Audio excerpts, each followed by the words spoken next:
What if I told you 20 of America's top doctors, men and women with decades of experience, million-dollar research grants, and walls lined with awards, stood helpless around a dying billionaire, and the only person who saw the truth was the woman mopping their floors? Charles Harrington was not supposed to die. He had built his empire by solving impossible problems. He was the man who turned algorithms into gold, who anticipated markets before they moved, who outsmarted rivals with the flick of an idea. Fortune magazines called him a visionary. Investors called him unstoppable. But in the spring of that year, Charles's body betrayed him. First came exhaustion, then stomach pain that wouldn't ease. His hair began to fall out in clumps. His hands trembled. His skin turned a strange, pale shade, like wax melting under a candle. And soon his organs, one after another, began to falter. Money was not an obstacle. Charles rented the most exclusive suite in the Sterling Medical Pavilion, a hospital for the ultra-rich that looked more like a five-star resort than a place for the sick.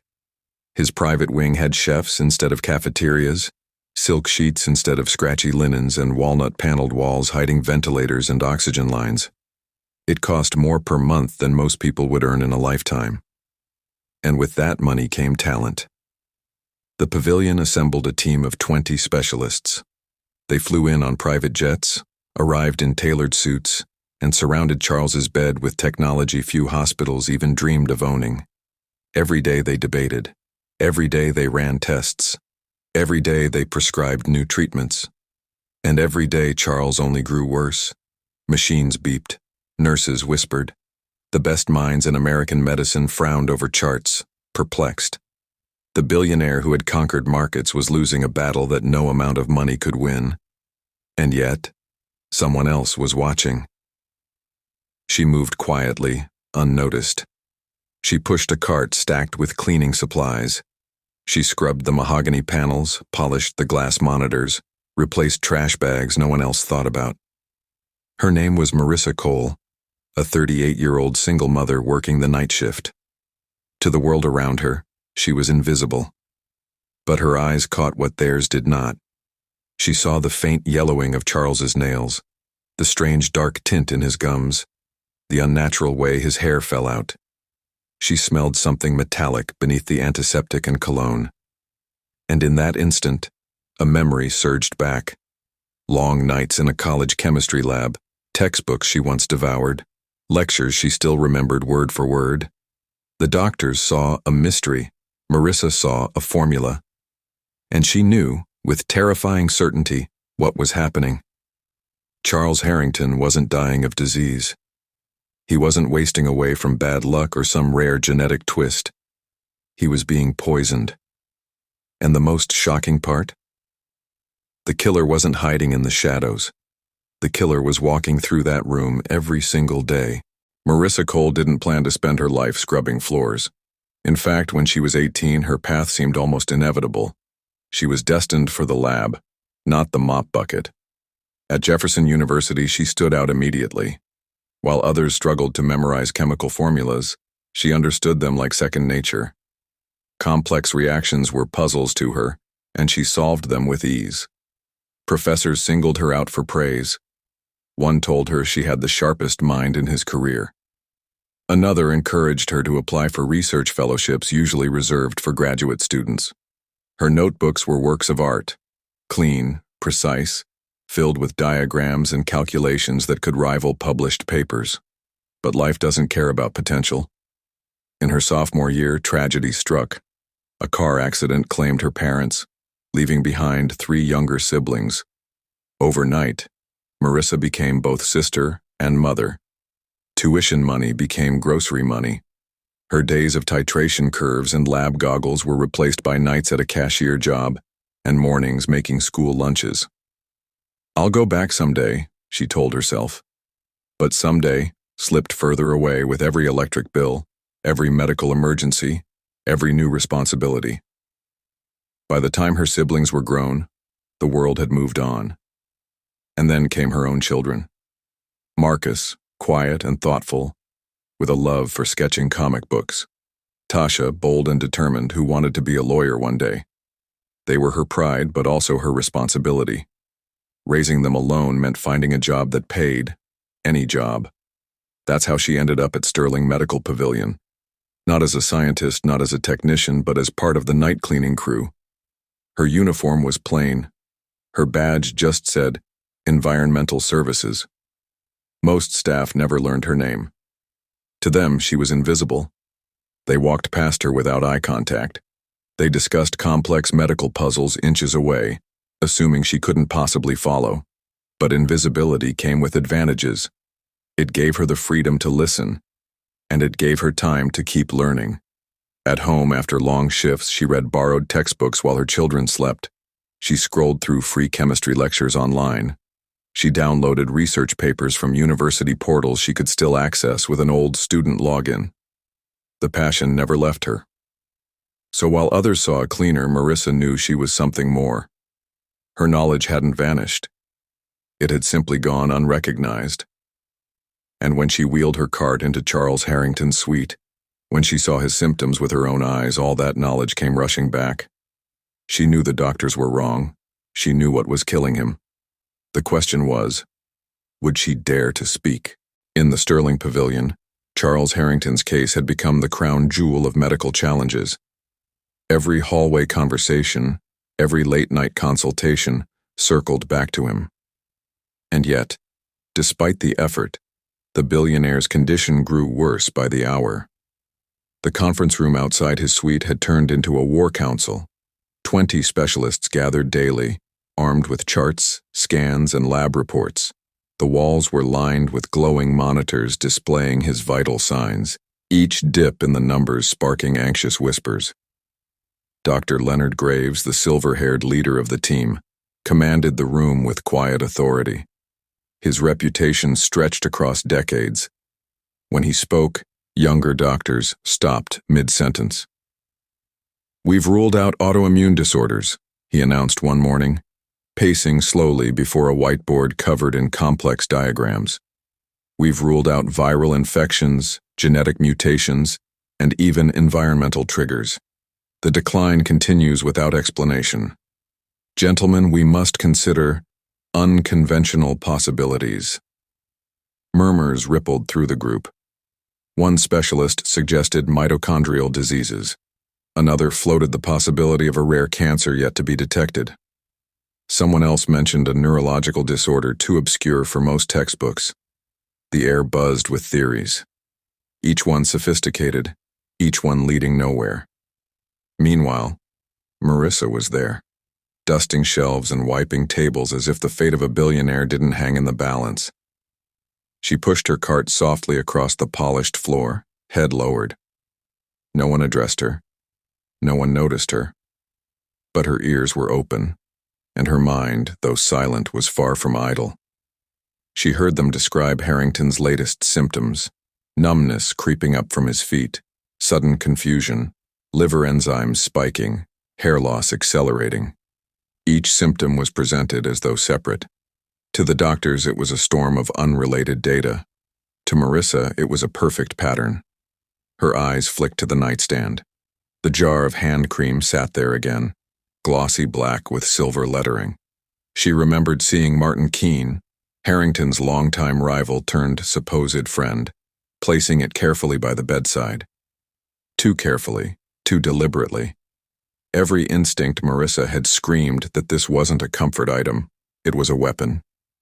Still, she stayed quiet.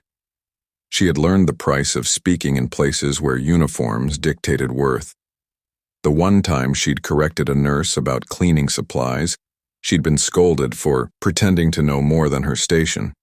If she dared to suggest a medical theory, the consequences could be worse. So she polished the surface of a mahogany cabinet, while Dr. Graves outlined another round of experimental treatments. She wiped fingerprints from the glass of a monitor while younger physicians nodded obediently. And as she worked, she cataloged symptoms in her mind like entries in a toxicology textbook. Her silence was not ignorance. It was survival. But deep inside, a thought grew louder with every passing day. If I don't say something, he's going to die. The longer Charles Harrington stayed in the pavilion, the worse he became. His weight dropped dramatically. His once commanding voice weakened into whispers. His skin carried a strange grayish tone. Each day machines beeped warnings, and each day the doctors seemed less certain. For Marissa, the signs were no longer a mystery. The yellow lines in his nails, the darkening at his gums, the hair that seemed to thin, not in patches, but in a distinctive systemic pattern. She remembered these from her toxicology classes years ago.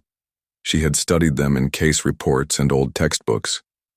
To her, they were as familiar as the alphabet. It was thallium. It had to be.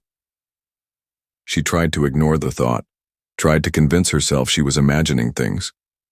But every time she wheeled her cart past his bed, the evidence screamed louder, and when she saw Martin Keene again, breezing into the room with his tailored suit and expensive cologne, placing another jar of that same imported cream by the nightstand, her suspicion hardened into certainty. But what could she do? Who would listen to her? One night, after another code blue rattled the halls, Marissa found herself standing near the nurse's station. Her heart thudded. She forced herself to speak. "Excuse me," she said softly to a nurse she'd exchanged small talk with before. "I think Mr. Harrington might be showing signs of thallium poisoning. The nails, the gums, the hair loss." The nurse's expression shifted instantly from polite to cool. "Marissa, please. I know you mean well, but this is a medical case. These are the top doctors in the country. Don't get yourself in trouble by speculating." Marissa opened her mouth again, but the nurse cut her off. "Honestly, if you're done eavesdropping, the patient's bathroom could use cleaning." The words hit like a slap. She returned to her cart, cheeks burning, throat tight. The sting wasn't new. She'd been dismissed all her life when she dared to speak beyond what people expected from a cleaner. But this time, it wasn't just about her pride. A man's life was at stake. The next day, she tried again, this time indirectly.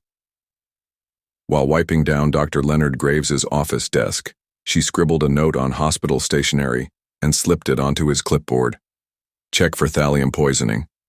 Classic presentation. Her hands shook as she left it there. Maybe, she thought, once they saw it written plainly, they would test.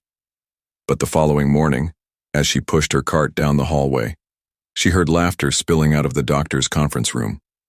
"Gentlemen," Graves said, his voice dripping with disdain, "it appears our cleaning staff has joined the diagnostic team. Someone left me a note suggesting thallium poisoning." The room erupted in chuckles.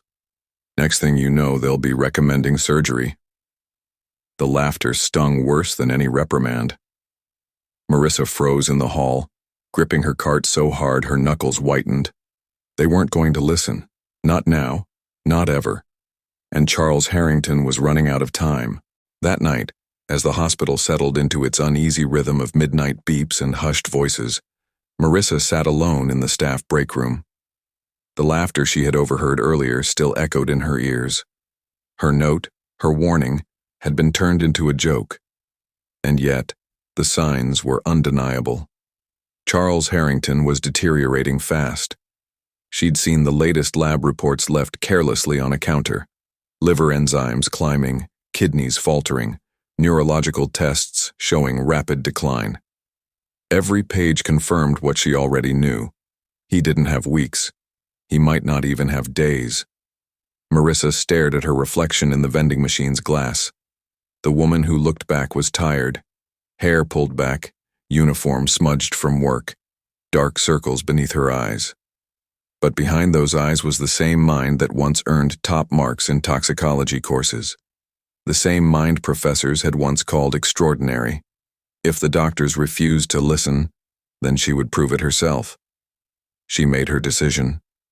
From the supply closet, she gathered what she could: aluminum foil, baking soda, a few sterile specimen containers she'd quietly taken earlier.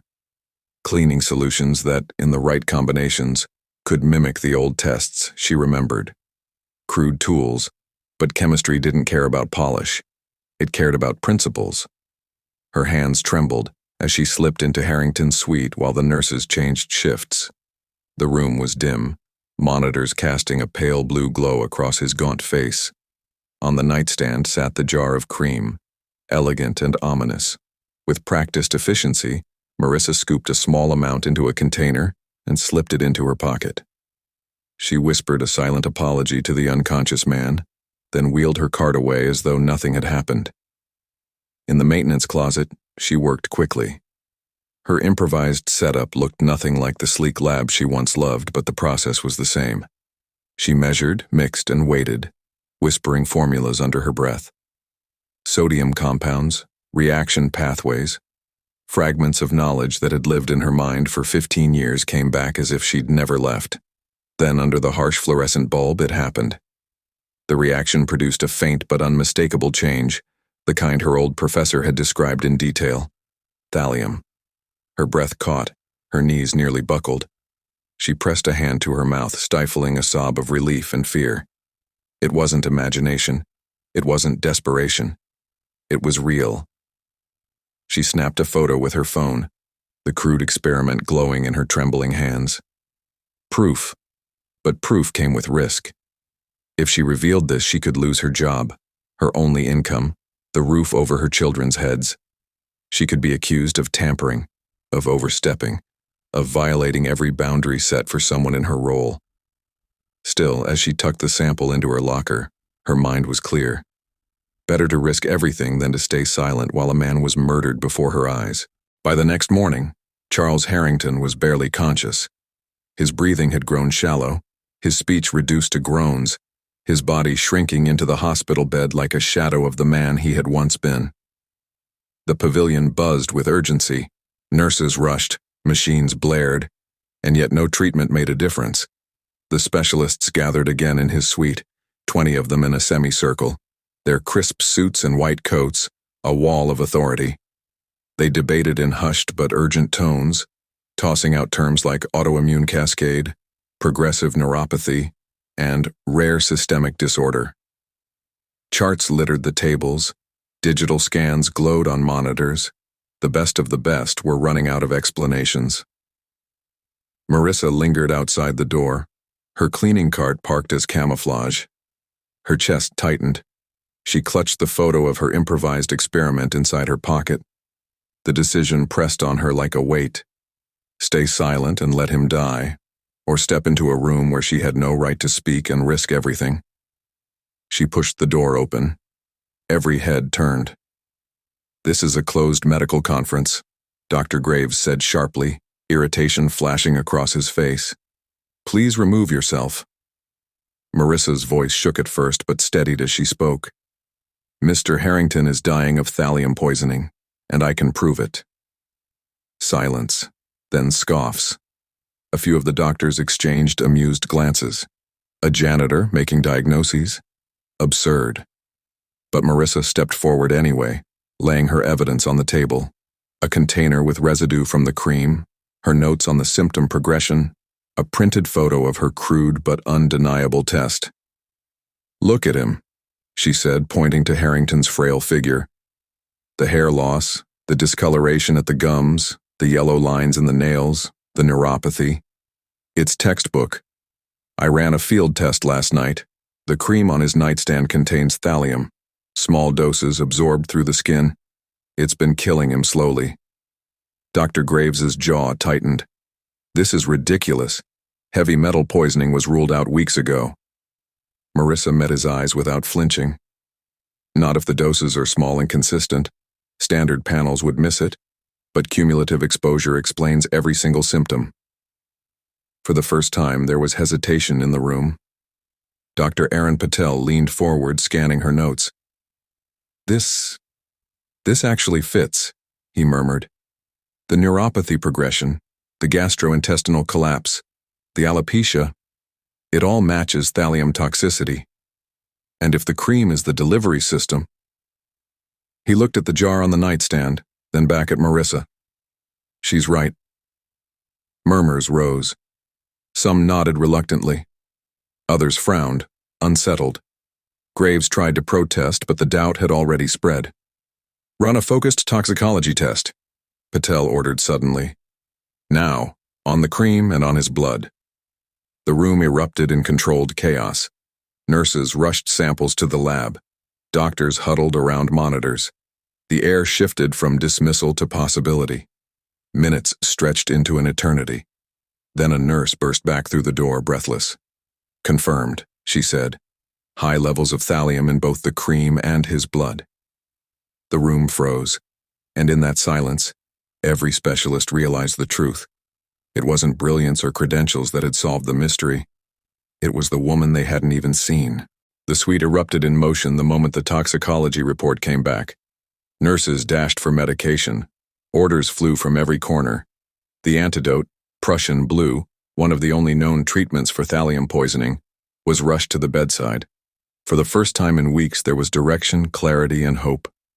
Marissa stood against the wall, clutching her cart handle, her heart racing. She had spoken her truth, and the truth had landed. The very doctors who once laughed at her now scrambled to follow her lead. Dr. Graves, his face stiff, oversaw the treatment with his usual authority, but his eyes avoided hers. Dr. Patel, on the other hand, gave her a quick, grateful nod as he adjusted the IV drip. Within hours, the change was visible. Charles Harrington's breathing steadied. His heart rate, though still weak, began to stabilize. His color improved slightly, the grayish tone replaced by a faint pink. For the first time in weeks, the billionaire wasn't sinking deeper. He was rising back. Word spread through the pavilion like wildfire. The housekeeper figured it out. Staff whispered in hallways. She solved what 20 specialists couldn't. Some spoke with awe, others with disbelief, but no one could deny it. By nightfall, the hospital had become a crime scene. Security footage was pulled. Visitor logs were combed. It didn't take long to uncover the pattern. Every time Martin Keene visited, the jar of cream appeared. Each visit coincided with a sharp decline in Harrington's condition. When investigators reviewed the tapes, the evidence was damning. Keene could be seen opening the jar when no one else was in the room, handling it with calculated care before placing it by the bedside. He had been delivering poison in plain sight, hiding malice behind the mask of friendship. The FBI arrived within hours, suits and badges filling the hallways. Agents interviewed doctors, nurses, and eventually, Marissa herself. For the first time, her words were treated with the same weight as any specialist. She described the symptoms she noticed, the improvised tests she ran, the pattern she pieced together. The agents listened, nodding, scribbling notes. "Your observations may have saved his life," one agent told her, "and they've given us the evidence we need." By morning, Martin Keene was in custody. The charge, attempted murder, tied to corporate espionage. His motive was chillingly simple: weaken Harrington enough to push him out of a multi-billion-dollar merger and take his place at the negotiating table. As Keene's name splashed across news tickers, the hospital's attention turned inward.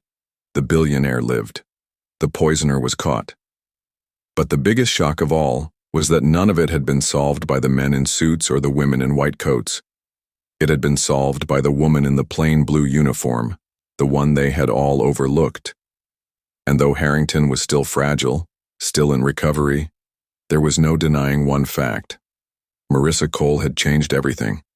3 days after the antidote began, Charles Harrington opened his eyes fully for the first time in weeks.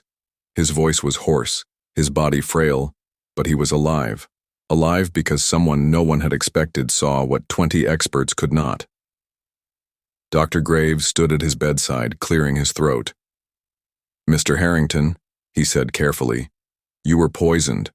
We missed it. But she," he glanced toward the corner, "she didn't." Harrington's tired gaze shifted. He found Marissa, half hidden near the door, clutching her cart like a shield. For a long moment, billionaire and cleaner simply stared at one another. "Thank you," Harrington whispered. 2 words, fragile yet heavy, carrying more weight than any applause. The room fell silent. Then slowly, Dr. Patel began to clap. Others joined, until the suite rang with the sound of hands meeting. Not for Graves, not for the specialists, but for the woman they had never truly seen before. Marissa blinked back tears. For once, She wasn't invisible.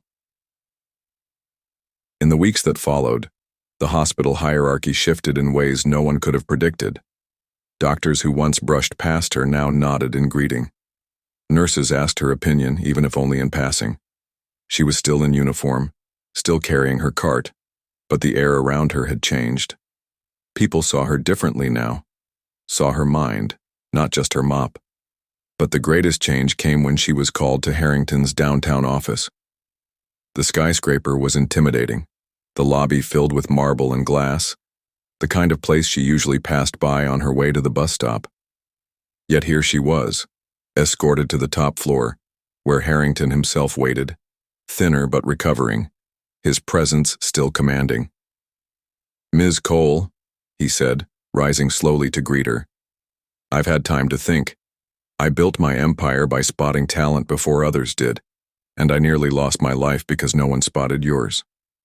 He slid a folder across the desk. Inside, a full scholarship to finish her degree, a stipend to support her children, and a guaranteed position in the pavilion's toxicology lab once she graduated. Marissa's breath caught. I don't know what to say." "Say yes," Harrington replied, "because intelligence like yours should never go unseen." Months later, Marissa walked into Sterling again, but not in a cleaner's uniform. This time she wore a lab coat. The same corridors where she once pushed a cart now echoed with the sound of her confident footsteps. Some blinked in surprise, others smiled. She didn't mind either way. She knew who she was. A year later, she stood at a medical conference, delivering a talk on overlooked diagnostic patterns. Doctors who once laughed now sat in respectful silence. "Observation doesn't require a title," she told them. "Sometimes the person you overlook is the one who sees the truth most clearly." The applause was thunderous, and as she stepped down from the stage, she thought of all those nights she whispered in silence, "They don't see me, but I see everything." Now the world finally did.